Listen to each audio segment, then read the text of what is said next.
ha organizado con motivo de la semana, vamos, como el año gastronómico alavés. Hoy tenemos el gusto de presentaros a ustedes a Jesús Salmerón, autoridad en la materia, y como decía, parodiando al poeta que decía que poesía eres tú, pues podríamos afirmar tranquilamente que química es todo. Es decir, que la naturaleza, la vida, el cuerpo humano y por ende los alimentos no iban a ser ninguna excepción, son pura química. Es decir, que proteínas, albuminoides, en fin, aminoácidos, en fin, una serie de productos que forman parte de los alimentos son química. El cuerpo humano es química, todo es química. Y hoy nos va a ilustrar sobre este tema el profesor Jesús Salmerón Egea, cuyo currículum extenso, se lo voy a leer a ustedes, que es Jesús Salmerón Egea, que es de la cosecha del 62, nacido en Murcia, es decir, que tiene 52 espléndidos años, quien los tuviera.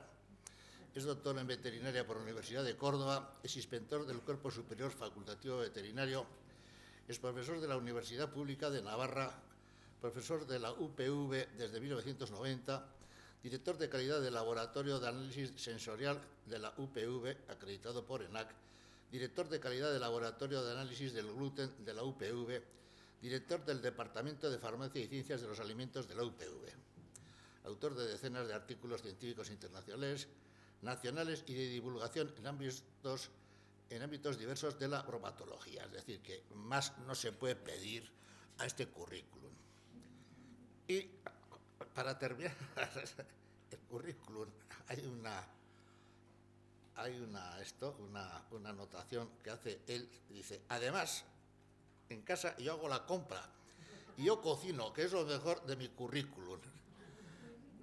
Lo cual quiere decir que es un hombre que está dotado de un extraordinario sentido del humor, lo cual se agradece mucho.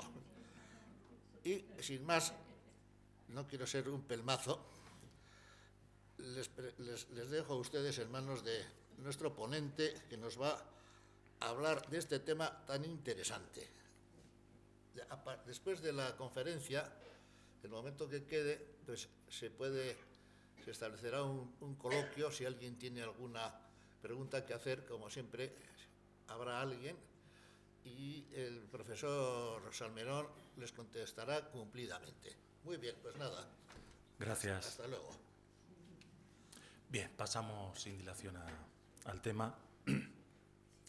El nombre de la Conferencia de Química de Alimentos, aunque se trata de una versión un poco personal de lo que vais a escuchar. Lo primero que me gustaría es un poco aclarar qué es un alimento, puesto que es de lo que estamos hablando y algunas veces no sabemos qué entendemos por alimento.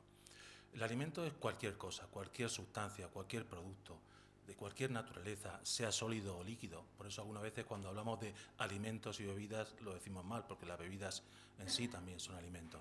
Pueden ser naturales, pueden ser transformados, pero lo que sí es que estas sustancias deben reunir una serie de requisitos en cuanto a su composición, propiedades, cualidades, elaboración, proceso de conservación, que las hagan aptas, y ya veremos el significado de esa palabra, apta, de ser susceptiblemente habitual e idóneamente utilizado con alguno de los fines que vamos a ver. Estos fines son, o bien la normal nutrición, que es por lo que todos comemos, simplemente para aportar nutrientes, o podemos comer simplemente porque tenemos el placer de comer. Cuando nos sentamos ahí en la terraza cuando hace sol, nadie lo hace por, bueno, voy a tomar un poco de fibra, voy a tomar un poco de carbono, no.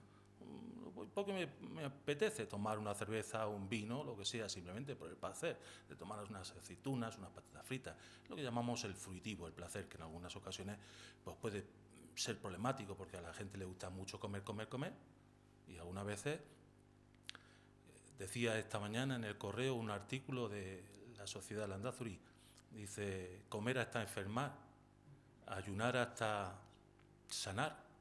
Y hay otra ley que dice, no sé si la conocerán ustedes, que es la ley del pobre.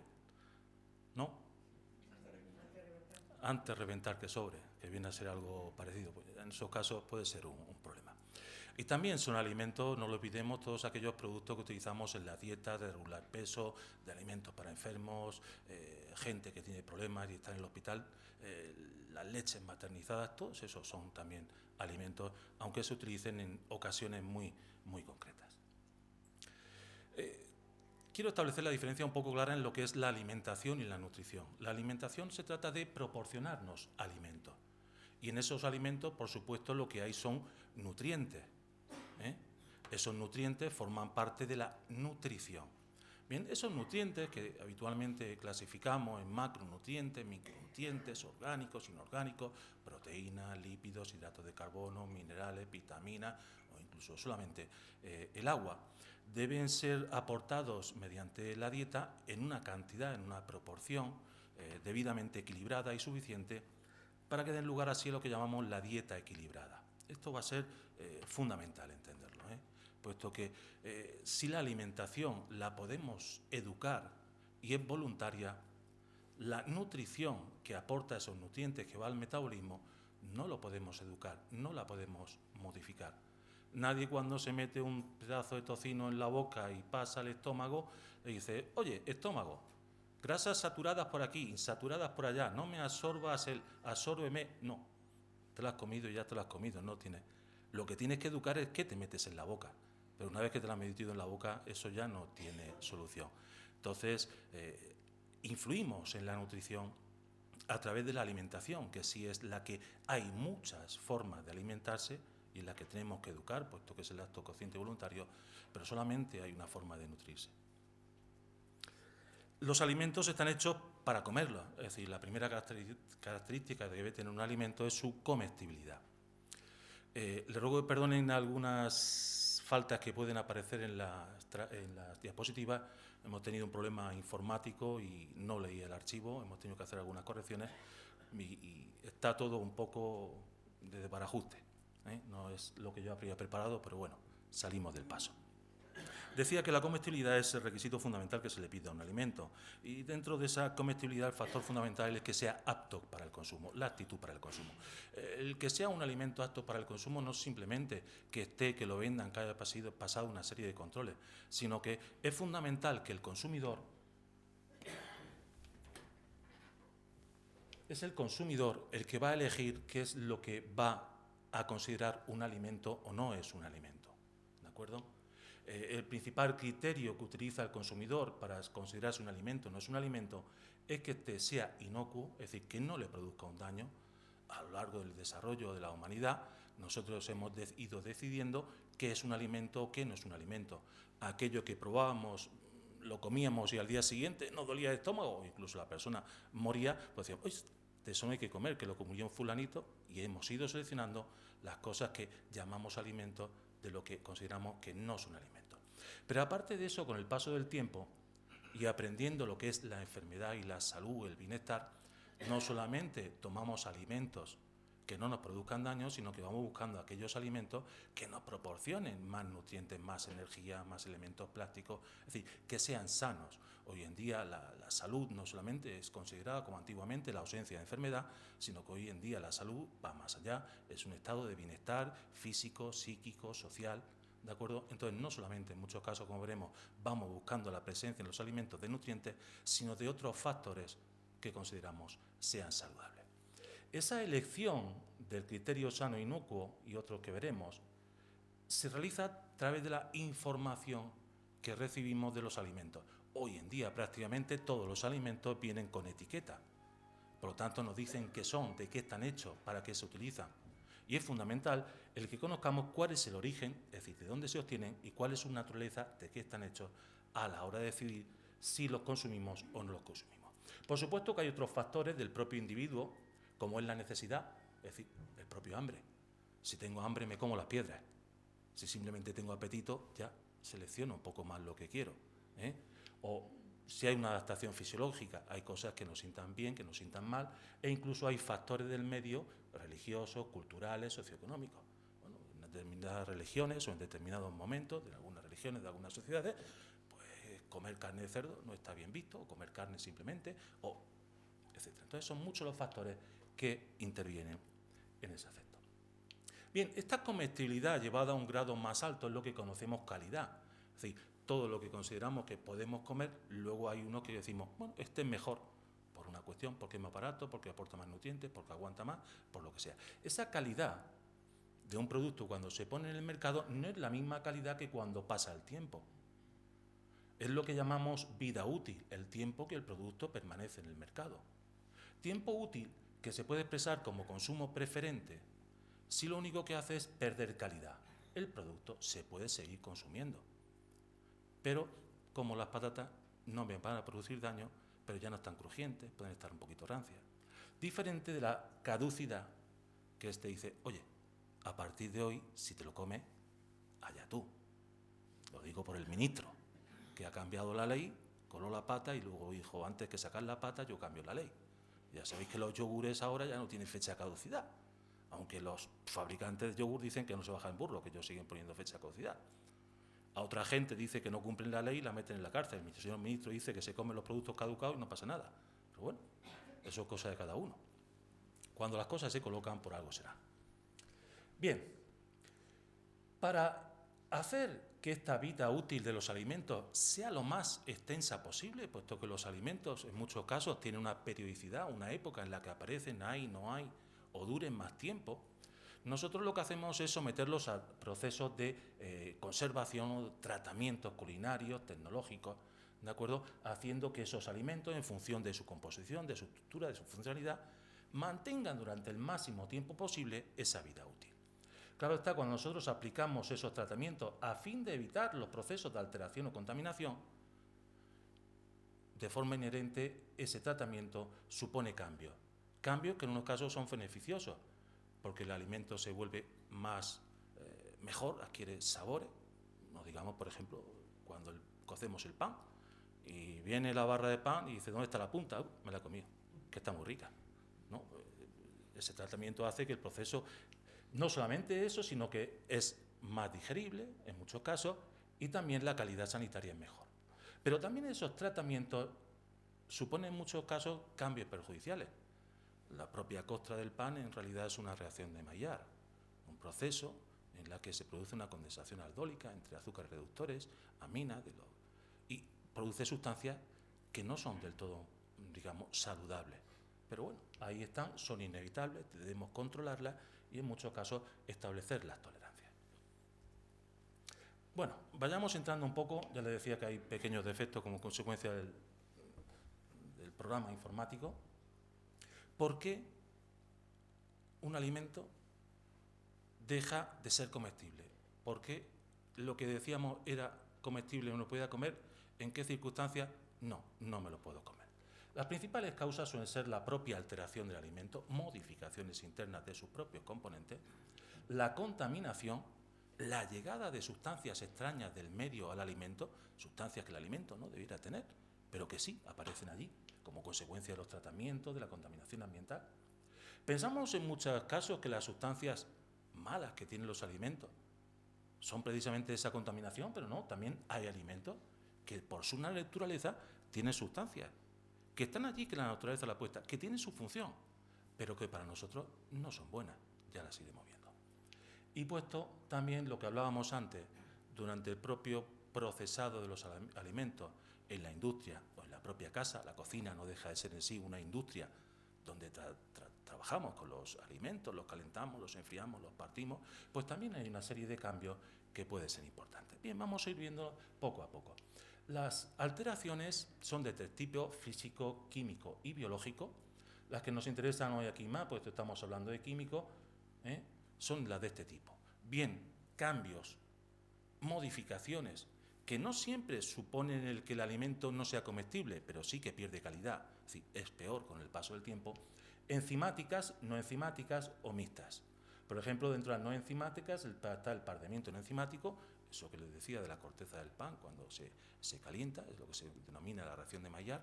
Ahí se producen ciertas sustancias que no son muy deseables en algunos casos, en muy pequeñas cantidades, o el enranciamiento que suele ocurrir con la grasa. Con el paso del tiempo, cuando se oxida en productos muy envejecidos, también los resultado de la autooxidación lipídica, generan sustancias que no son beneficiosas para la salud.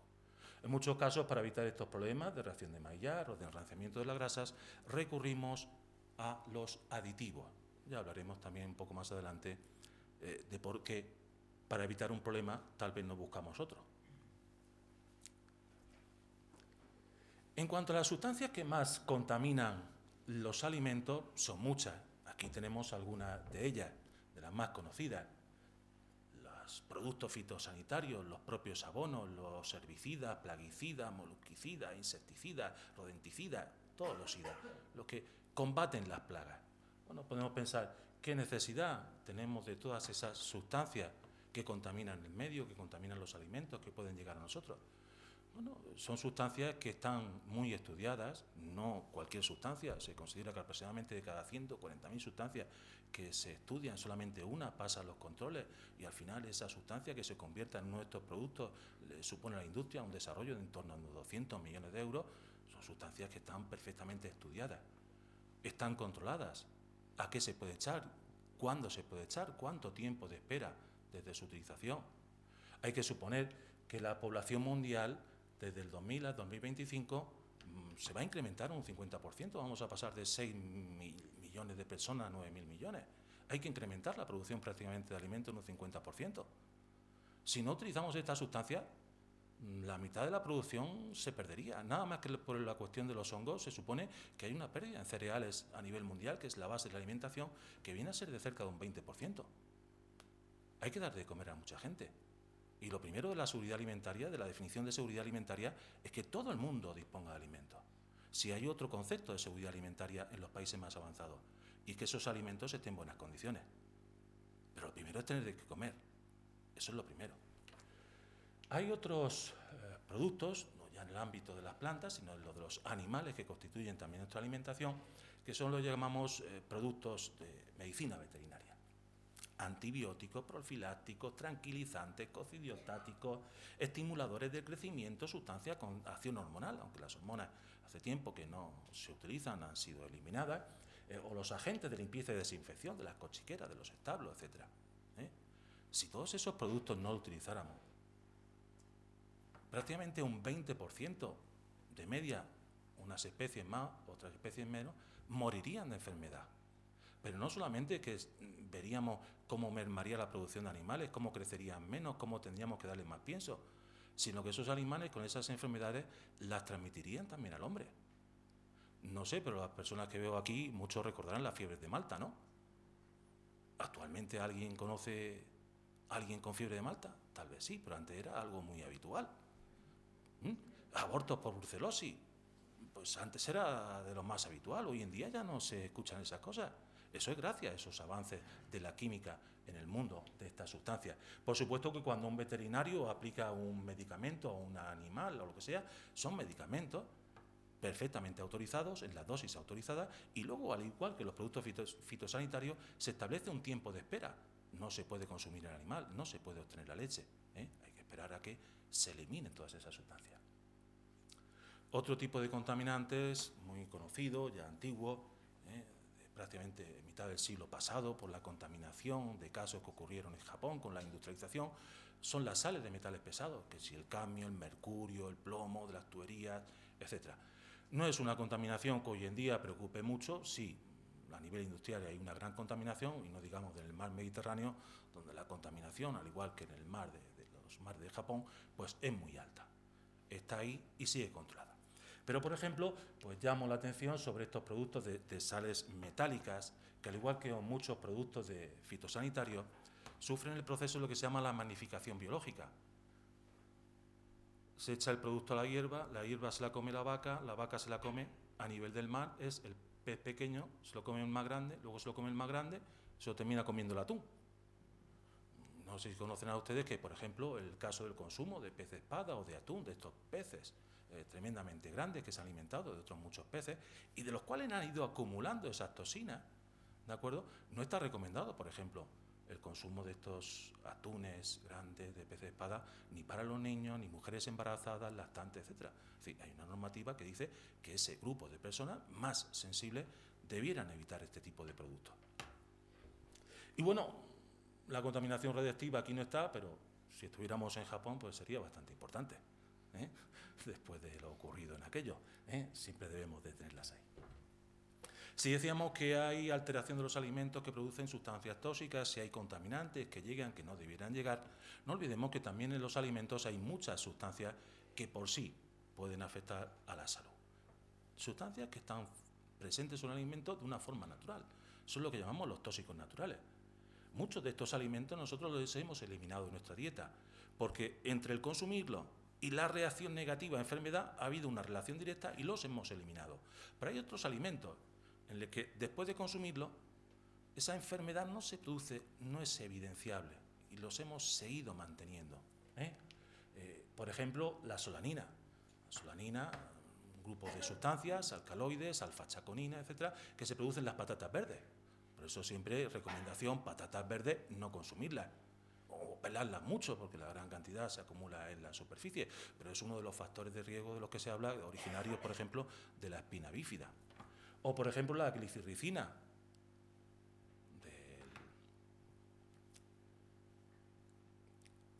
del regaliz, se me olvidaba, Glicirriza glabra. Se encuentra en el típico regaliz, es una sustancia que tiene efectos de hipertensión, alteración del ritmo cardíaco, y algunas de esas personas, bueno, que antes era muy típico, la raíz de regaliz una detrás de otra, y tenían problemas cardíacos, pues podían tener sus problemas, son importantes.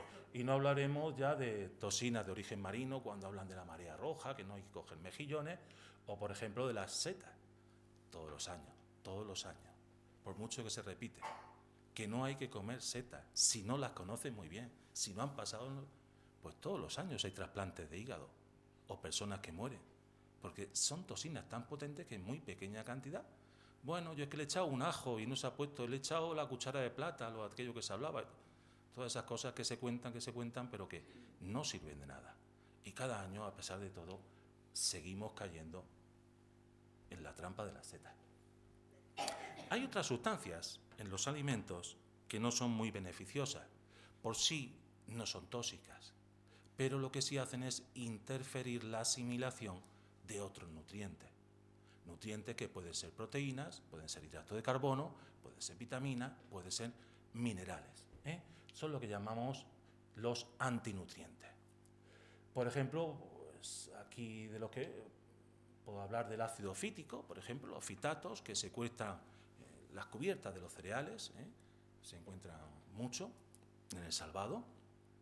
Lo que hacen es fijar minerales, entonces fijan mucho el calcio. Entonces, por eso, algunas veces estos fitatos también se encuentran en las hojas de las acelgas, de las espinacas, y por eso algunas veces no sé si habéis oído que no es recomendable para los niños pequeños que coman espinacas o acelgas de este tipo, porque lo que actúan es secuestrando el calcio, y al niño le hace falta mucho calcio. O esa es también la razón porque muchas veces cuando preparamos espinacas, acelgas, esa técnica culinaria de muchas veces de hacerlo con la bechamel, con leche, que es el único alimento cuya concentración de calcio es superior al fosfato, es decir, el alimento por antonomasia. Entonces, en esos casos lo que hacemos es, cuando nos encontramos con una de estas sustancias antinutrientes, que lo que hace es secuestrar algunos de esos nutrientes, adicionar, suplementar la dieta con ese nutriente que estamos perdiendo. Acelga, tiene fitato, secuestra el calcio, vamos a echarle leche, lo compensamos. No son sustancias tóxicas en sí, pero sí actúan negativamente en cuanto que no nos permiten utilizar otros nutrientes. Decíamos también, durante los tratamientos culinarios que nosotros hacemos, se generan sustancias a partir de los propios componentes del alimento. Sustancias que, en este caso, en algunas de ellas sí tienen importancia y que han dado lugar a algunas de las crisis alimentarias más recientes de las que conocemos. La acrilamida, que surgió en los países nórdicos, el tema de las dioxinas con las carnes que venían de Holanda, de los Países Bajos, de la melanina de China, con las leches para los niños, multitud de sustancias. Racemización de aminoácidos, formación de isopéptidos, eso por ejemplo tiene lugar en alimentos que tienen proteína en condiciones alcalinas, y por ejemplo eso es la clara de huevo, cuando la clara de huevo la freímos y nos gustan esos huevos con puntillitas, quemaditos. Ahí están esas sustancias, que no son beneficiosas. Entonces, quemar ese huevo con esas puntillitas que salgan quemaditas, pues ya le digo, lo que pasa es que no andamos todo el día comiendo el huevo quemadito. Entonces, quiero quitarle un poco de peso, pero bueno no es. La pirólisis de aminoácidos, la aparición de aminas heterocíclicas, los hidrocarburos aromáticos policíclicos, todas estas sustancias se suelen generar en alimentos con grasa, proteína, cuando se las somete a tratamientos térmicos muy altos, como ocurría con lo que decía antes, la reacción de Maillard, cuando el pan lo cocemos mucho, pero en este caso cuando hacemos productos a la parrilla, cuando hacemos las tostadas del pan, cuando freímos las patatas, caso de la acrilamida, en esas patatas fritas o cereales de desayuno, cuando tiene. Si vemos esas patatas fritas muy negras, aunque en algunos casos esas patatas fritas negras aparecen porque son de estas que llaman patatas frías porque tienen muchos azúcares, pero si la tostada está muy negra, si las patatas fritas están muy hechas, si la carne nos gusta bien quemadita, aunque luego por dentro cruda, que esté chorreando la sangre, por si tiene allí, que ya pillamos todo, pillamos la infección bacteriana, pillamos la contaminación y todo. Entonces, esos casos de esas costillitas de cordero a la brasa, directamente allí en las cenizas, tomando las cenizas. O no enciende la barbacoa, vamos a echarle un chorro de gasolina. Y salen todos los humos y salen todas esas cosas. Bueno, se dice que una barbacoa en una persona, hay quien dice de estas cosas alarmistas, que estar preparando una barbacoa es como fumarse 200.000 cigarros. Bueno, hay que pasarse, tampoco no estamos allí todo el día. Hoy utilizamos esos carbones que nos dan mucho humo, no esas maderas resinosas, no utilizamos tampoco el papel de periódico allí con las tintas para hacerlo, hay que utilizar productos que sea. Pero sí es conveniente en todo este tipo de sustancias y en casa los tratamientos térmicos, los necesarios. Tampoco es bueno eso de la olla de la abuela, de glu, glu, glu, glu, desde que se levanta hasta que es la hora de comer, tampoco. Pero esas comidas muy chamuscadas, chumascadas, churrascadas, todos los términos que existen para definirlo, en que la tostadita, las patatas fritas, debemos de huir de todo eso. Huir del contacto de los alimentos con la fuente de combustión, porque ahí se generan todas estas sustancias. Benzopirenos, anilamidas, multitud de sustancias. Tampoco hay que tenerle. Se conoce que son sustancias que tienen fuertes poderes neurotóxicos, carcinógenos, mutagénicos, etc. Entonces tampoco es que ahora está diciendo, oye, coge la barbacoa del marido y lo tiras a la basura. No, tampoco es eso de coger a la barbacoa.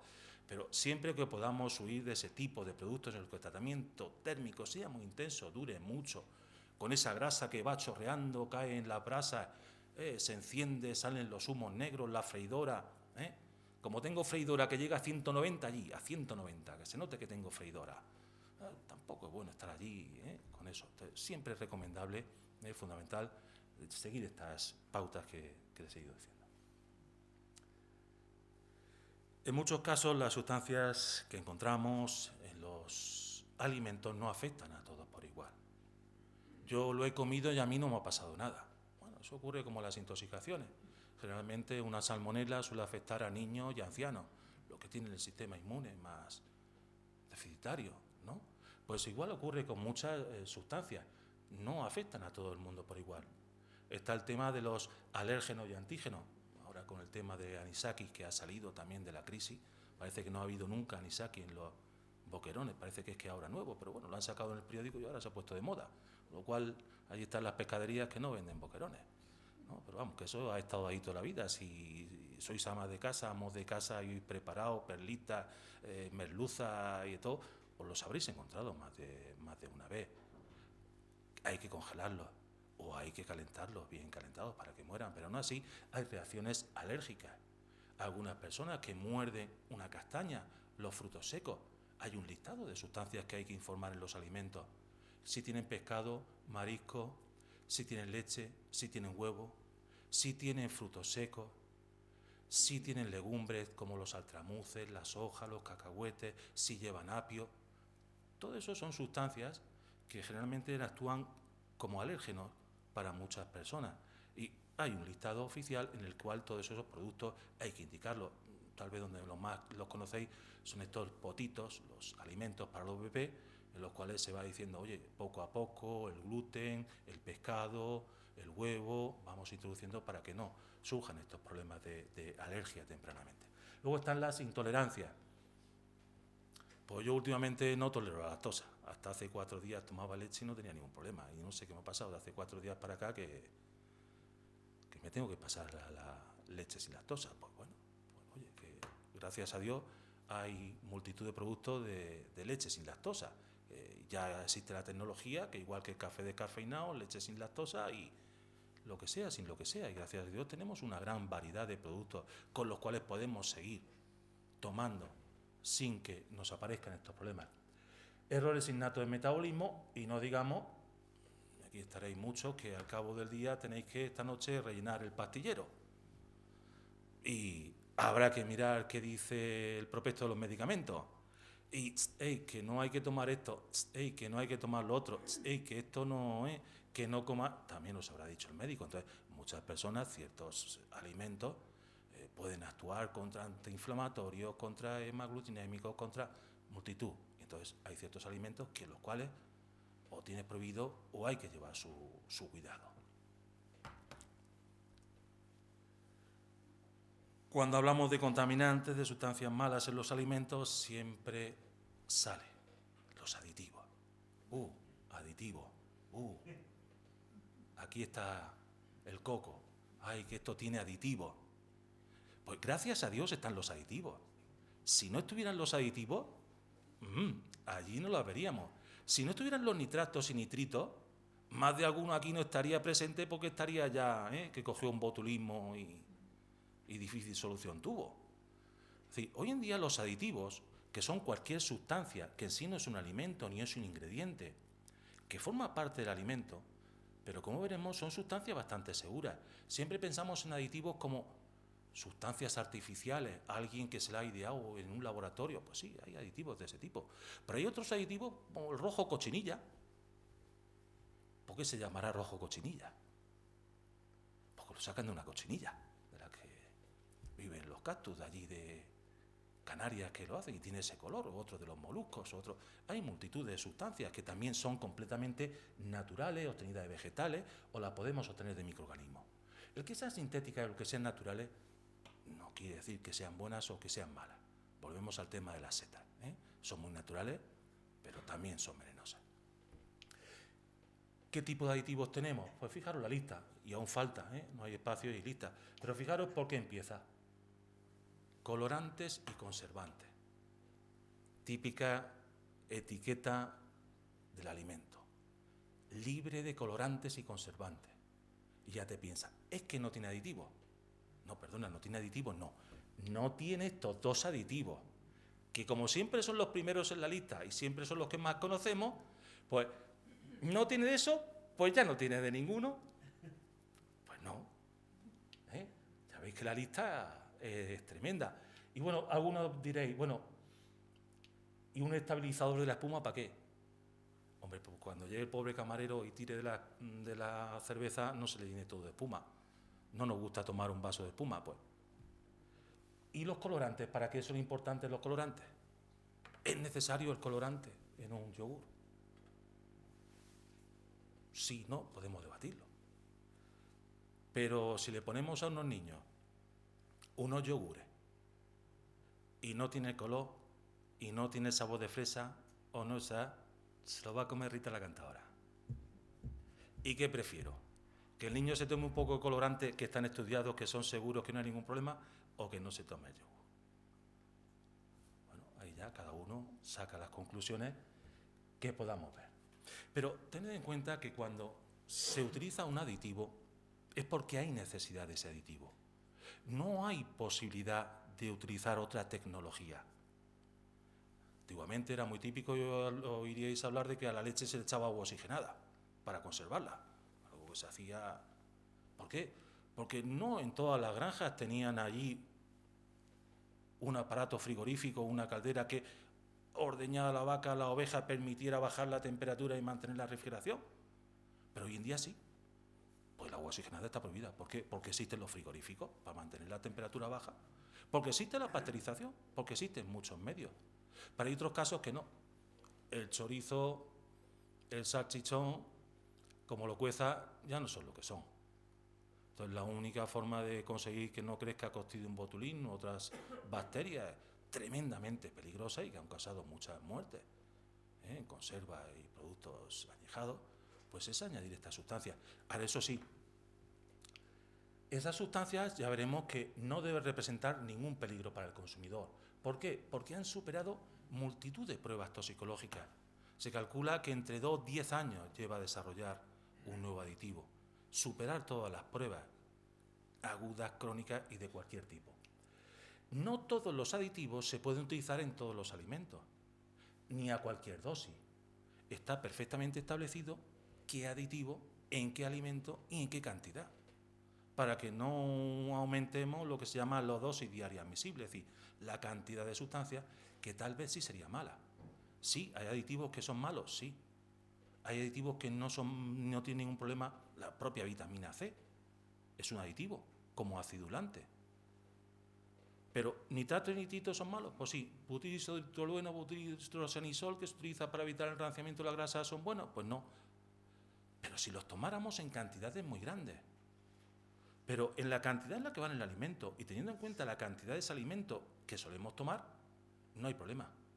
Ahora, a alguien sí se le da por decir, yo me levanto tomando chorizo, almuerzo chorizo, como chorizo, meriendo chorizo, ceno chorizo y la recena la hago con chorizo, pues tal vez tengas un problema con los nitratos y nitritos, que de otra parte hay que reconocer también están presentes de forma natural en muchos vegetales.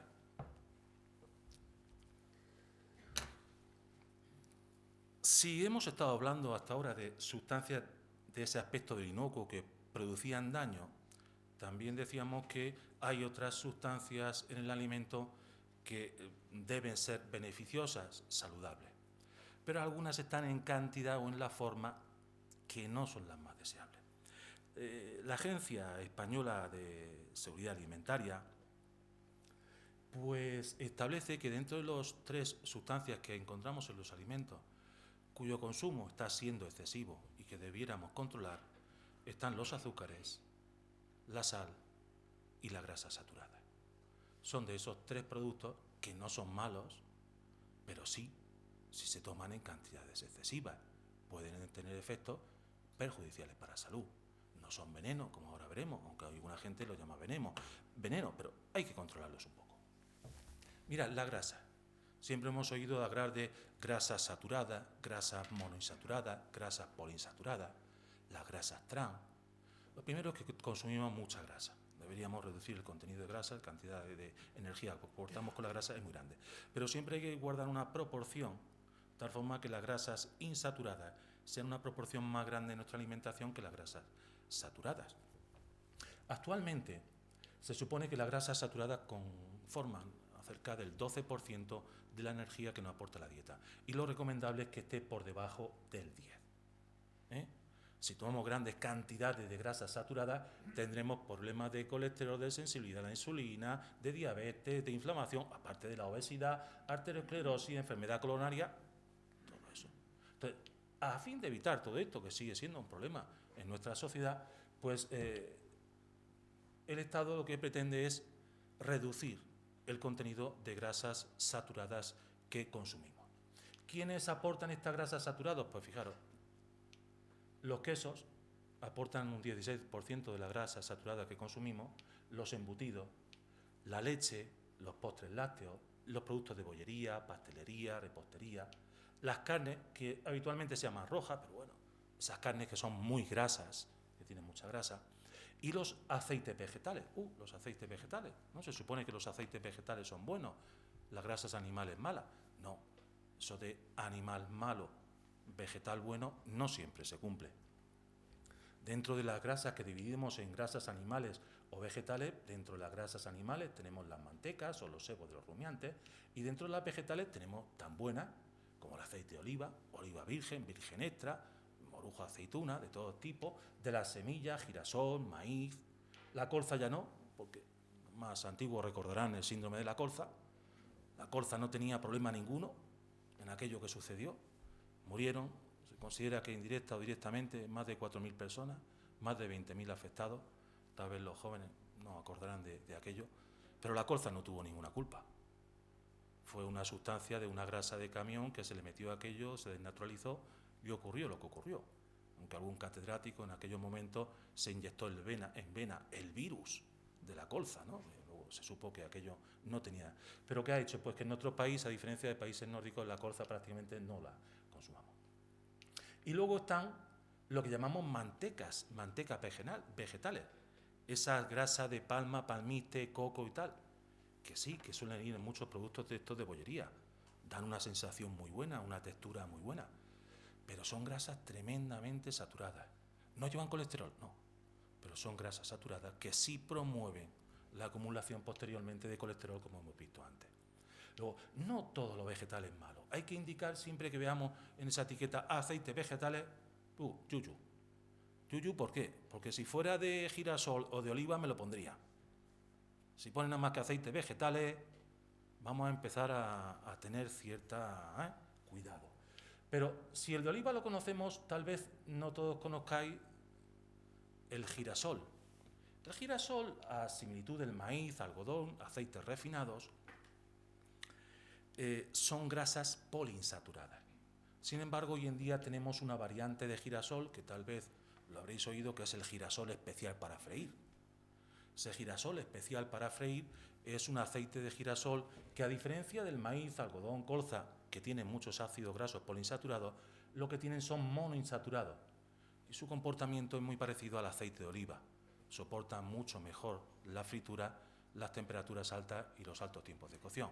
Nosotros hemos hecho algunos proyectos de investigación controlando los tiempos de fritura y efectivamente estos aceites refinados de girasol alto oleico, que se llama, pues tienen unos tiempos de respeto de la temperatura muy similares al aceite de oliva. No obstante, el aceite de oliva, al no ser refinado, me refiero al aceite de oliva virgen extra, tiene una serie de componentes antioxidantes, protectores, que resultan que lo hacen más beneficioso que el girasol.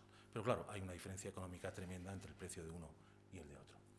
Y luego tenemos las grasas transformadas, esas grasas que a partir de grasas animales, vegetales, en la industria, por proceso de hidrogenación, interesterificación, cristalización, se generan unas grasas. Son esas margarinas, minarinas y preparados.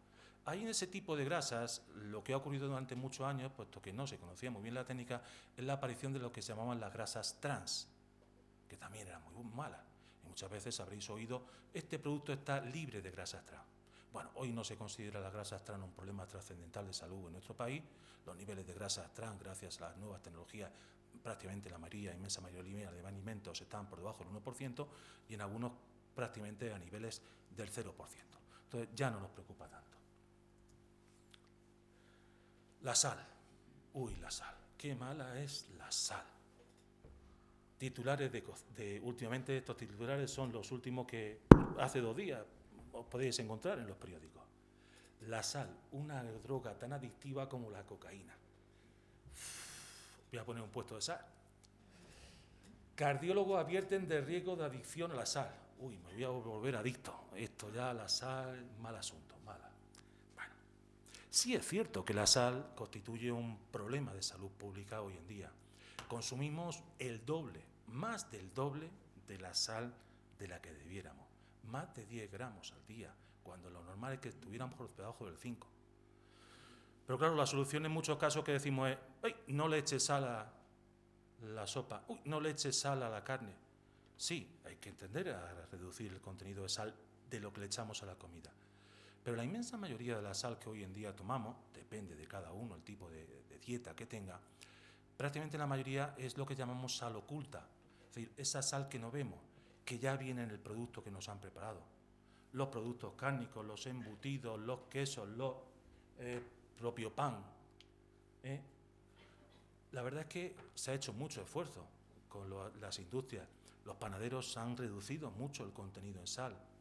Cuando nosotros hacíamos, por ejemplo, con estudios de contenido en sal en queso Idiazábal, antiguamente los niveles de sal andaban en el 3-4%.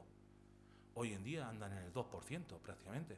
¿Por qué? Porque la calidad de la leche hoy en día es mucho mejor de la de hace 20 años. Entonces, les hace falta menos sal para conservarse bien. El queso de por sí ya tiene un sabor importante, ¿eh?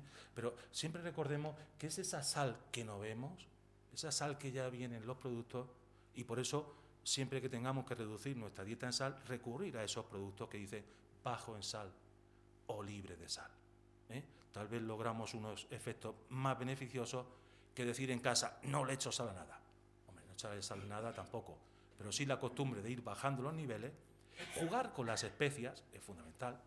Algunas cosas nos pueden parecer muy sosas, pues oye, un buen paquetito de especias, que hoy están muy baratas, tenerlas, pimentón, el clavo, el comino, el romero, el tomillo, pues son a veces sustitutos. Ya lo venden en muchos casos en esos tarritos molinillos mezclados con la sal, ¿eh? Pero tampoco hay que crucificar la sal, salvo si es la sal del Himalaya. Lo digo porque en una de estas catas nosotros trabajamos para el Valle Salado haciendo catas de sal, elaborando todo esto. Es una lástima que no le hayan dado la candidatura que tenían de la UNESCO a Patrimonio de la Humanidad, porque la verdad es que se la merecía. Pero esta sal del Himalaya es como la sal de Añana. Un geoglifo, una piedra de cuando hace milenios, miles y miles de millones de años el mar se levantó, quedó ese acúmulo de sal, pasa allí por un río y sale el río salado, ¿no? Y en el Himalaya igual, pero no sé, me acuerdo en una de estas catas de sal que me vino la persona diciendo, es que yo tomo sal del Himalaya porque la sal del Himalaya, y claro, si te encuentras en esto en internet, te haces adicto a la sal del Himalaya, por supuesto, ¿eh? La sal de mesa, es un veneno, nada tiene que ver con la sal natural. La sal de mesa la tratan a una temperatura de 650 grados. No sé, igual allí en el Valle Salado tiene allí un horno donde meten la sal, yo no lo he visto, o en las Salinas de Torrevieja tiene un horno, pero yo no lo he visto. Aparte del sol, si miden la temperatura del sol se han quedado cortos, pero bueno, aquí a nivel de la tierra no llegó. La sal del Himalaya, sin embargo, tiene 250 millones de años de antigüedad. Fíjate si es añeja, está curada, es de la sal más pura que existe, no tiene ninguna toxina, es el oro blanco, pero tiene 84 elementos. ¿Cómo que tiene 84 elementos? Pues hemos dicho que era la más pura que había. Es que la sal es cloruro sódico, y todo aquello que no sea cloruro sódico en la sal no es sal, es impureza. Es muy pura, es la más, pero tiene los 84 elementos que, bueno, los habrá contado uno por uno, que forman el cuerpo humano. Bueno, pues si dice que 84, pues no creemos que 84. Ahora el agua, lo que hace el agua, lo que hace la sal del Himalaya. Ahora, cuando yo llegué aquí, digo, tengo que tomar sal del Himalaya porque si no, bueno. Y además, si tenéis problemas de varices, del corazón, también. Azúcar, pues también. Es la sal más pura que hay. Si la ves al microscopio electrónico, no sé qué, los cristales allí, no sé cómo se deben ordenar el cloruro sódico, pero debe ordenarse en un cloruro sódico en un tipo de cristalización que debe ser algo especial. No le afectan las radiaciones electromagnéticas. No contiene contaminantes. No tiene fecha de caducidad. Claro, después de 250 millones de años, no les faltaba que tuviera fecha de caducidad de aquí a mañana. Pero vamos, si encontráis alguna bolsa de sal que tenga fecha de caducidad, me lo decís.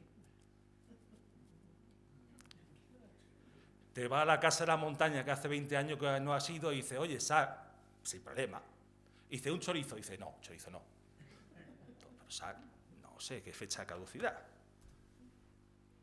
Bueno, vamos a dejar esas cosas. Internet es una fuente de información tremenda, pero hay que filtrarlo, hay que mirar dónde uno se mete, porque si no empieza a leer estas, yo no voy a decir tonterías, no me gusta que luego me lleven a los tribunales, pero hay que filtrar la información. El azúcar, hemos visto la grasa, la sal, y ahora vamos al azúcar. Aquí en esta ciudad se han dado conferencias. Azúcar, el veneno, con ese título, en hotel lo he visto, tal, es decir, el azúcar es veneno, eso es veneno. El consumo de azúcar es tóxico, incluso en cantidades seguras. Hace 2 días en el periódico. O sea, sé que a cantidades seguras es tóxico. ¿Cómo es? Tóxico, seguro, no me cuadra. Ah, bueno, que fue una prueba hecha con ratones. Sí. 2. Ahora, cuando lees el artículo y terminas leyendo que si tomas un 25% de azúcar añadida que lleve dextrosa, que es la glucosa, más la fructosa, glucosa y fructosa, glucosa, fructosa, oye, eso es la miel. Un 25 no, 75 no, más. La miel lleva mucho más de eso. Joder, voy a tener... Dios santo. Es mayor que un problema que un descendiente entre primos. Esta referencia no la había oído yo desde hace ya muchos años. Llegar a estos términos, de mezclar las tonterías, ya llega a unos extremos que dices tú, bueno, ya los que sois más de edad sabéis lo que quiere decir esa frase, tal vez otras no lo conozca, pero bueno, es la típica frase que se decía. Bien, veamos un poco ya más seriamente sobre el azúcar. El azúcar supone, azúcar añadido a los alimentos, supone aproximadamente un 18% del aporte calórico. Y cuando lo recomendado sería que estuviera en torno al 10%, es decir, consumimos más azúcares. Azúcar, para que hagáis la idea, son esos hidratos de carbono que tienen sabor dulce. Eso es lo que llamamos monosacáridos, disacáridos. El azúcar, cuando hablamos simplemente de azúcar, es la sacarosa, el azúcar. El resto de la fructosa, glucosa, etcétera, son lo que llamamos azúcares, otros azúcares. Pero el azúcar se obtiene de la remolacha, de la caña del azúcar, producto de la tierra. Eso sí, se somete a procesos industriales, etcétera. Estos azúcares están presentes de forma natural en multitud de alimentos, la fruta, la propia miel, la leche. Lo que ocurre es que generalmente cuando el azúcar está en los alimentos, está con otros nutrientes. Está con proteínas, está con vitaminas, con minerales, con fibra. Me como una pera, está muy dulce porque tiene mucha fructosa. La fructosa es más dulce que la glucosa o la sacarosa, incluso en frío, en caliente no. Y me endulza mucho, pero aparte de tomar azúcar, estoy tomando fibra, estoy tomando vitaminas, estoy tomando mucho. El problema viene cuando lo que nosotros hacemos es incrementar el contenido en azúcar de los productos, de aproximadamente un 5% de este total, son ese azúcar que nosotros le echamos a los productos que consumimos. Eso es lo que se llaman calorías vacías. Echamos azúcar, pero solamente azúcar. No aporta.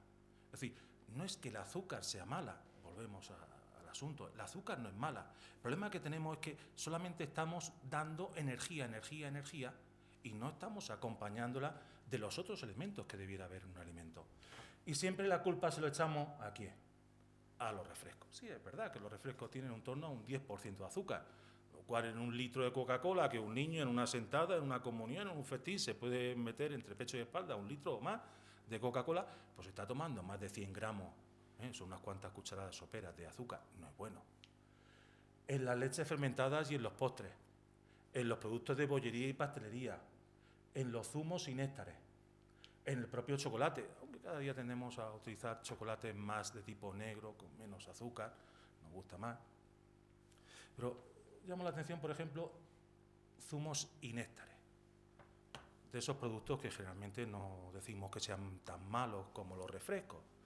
No sé si alguno me podría decir la diferencia entre un zumo y un néctar. ¿Qué os suena mejor, zumo o néctar? ¿Quién os parece más natural? ¿Zumo? ¿Néctar? Néctar suena como la esencia de las cosas, lo bueno, lo natural, ¿no? El néctar de los dioses, el néctar.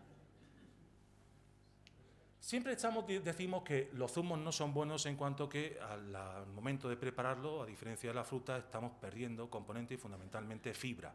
Si se trata ya de los zumos, además comerciales, pues perdemos vitaminas y perdemos también más cosas, aunque generalmente se suelen readicionar. Pero los néctares, para los que no lo sepáis, mirad la etiqueta del envase, néctar recién exprimido, que diga zumo recién exprimido, zumo procedente de concentrado, néctar. Y dice, néctar, contenido mínimo en fruta, 50%. ¿Cómo que contenido mínimo? 50%. ¿Sí?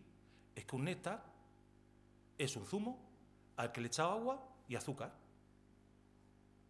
No. Néctar sin azúcares añadidos.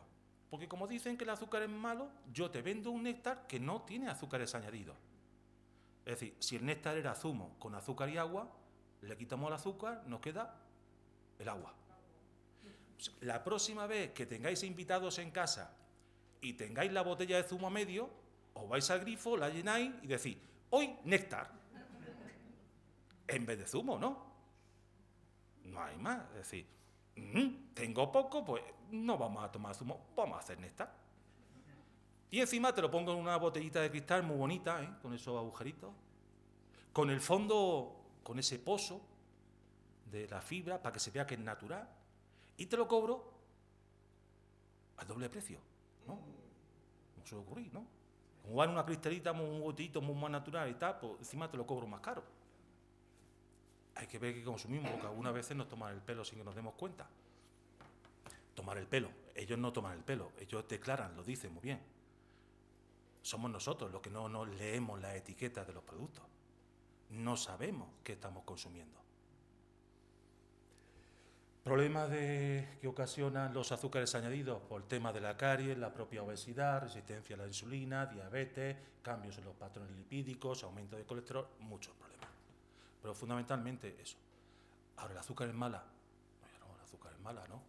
Te da una bajada de tensión, lo primero que me dan algunas veces a mí es tómate un poquito de, como se hacía antes, ¿no? El vino con el azúcar. Azúcar para que te, mojando pan incluso a los niños. Pero bueno, volvemos, es el uso el que es malo, no es el producto, el azúcar el que es malo. Claro, como tenemos ese problema del azúcar en todas estas bebidas, en los zumos y demás, pues recurrimos a los edulcorantes, que no tienen por qué ser de artificiales, son lo que se llaman edulcorantes de sustitución, porque generalmente no aportan las calorías, no tienen los problemas de caries, pero algunas veces tienen otros problemas. Cuando decimos el niño no, al niño dale una 0,0. Yo me lo plantearía, lo de la 0,0, esa de cuando dicen de 0,0 de energía, porque lo que pueden llevar es la aspartame, acesulfame, taurina, monerina, sacarina, ciclamato. Si miráis esos mini sobres que algunas veces tomáis con el café, que llamamos muchas veces sacarina porque fue uno de los primeros que apareció con todos sus problemas, veréis que hoy en día son una mezcla de todos ellos. ¿Son productos seguros? Sí, pero en ciertos casos, niños pequeños, mejor no tomarlos. Hay que leerse las etiquetas. Si las etiquetas fueran más claras, por ejemplo, en todos estos chicles que vemos hoy sin azúcar, pues llevan el xilitol, maltitol, sorbitol, que llevan ese polvito, lo metemos en la boca y dan ese aspecto de refrescante cuando se solubilizan los cristales de esos polioles, que si alguien ha leído la letra pequeña que pone, Titi, como te tomes 2 paquetes, vas a tener que ir hablando con Roca, pero ya. Habría que ponerlo en ese término para que la gente moderna de hoy se enterara. Y no tiene, puede tener efectos laxantes un consumo excesivo. En fin, que te va. En concreto, en estos sustitutos, tener en cuenta también que hay ciertas sustancias que están limitadas, por eso de la idiosincrasia que hablábamos antes de las personas. Entonces, por ejemplo, los fenilcetonúricos, la dimetilpartilfenilalanina, que es el aspartame, es una fuente de fenilalanina, y si hay ciertas personas que lo indican, es una fuente de fenilalanina, producto no apto para fenilcetonúricos. Entonces, verlo que siempre lo pone, y hay algunos casos en los que hay que llevar cuidado. Bien, en ese aspecto de intentar promover mucho la salud, vamos a ir ya un poquito rápido porque ya se va haciendo esto un poco cansado, ya lo sé, prefiero que hagáis preguntas antes que nada, pues recurrimos a estos alimentos nuevos que hay, en los que o bien equilibramos el contenido para que todos sean igual. Cogéis una botella de leche y todas pone 3,5, 3,5, 3,5 de grasa. La vaca no da 3,5 de grasa. Unos días da más, y otros días una vaca da más, otra vaca da menos, pero la industria se equilibra para que siempre sea igual. Los zumos, una vez las naranjas son ácidas, otras son dulces, pero cuando compras el zumo sol siempre es igual. Es lo que se llama estandarización.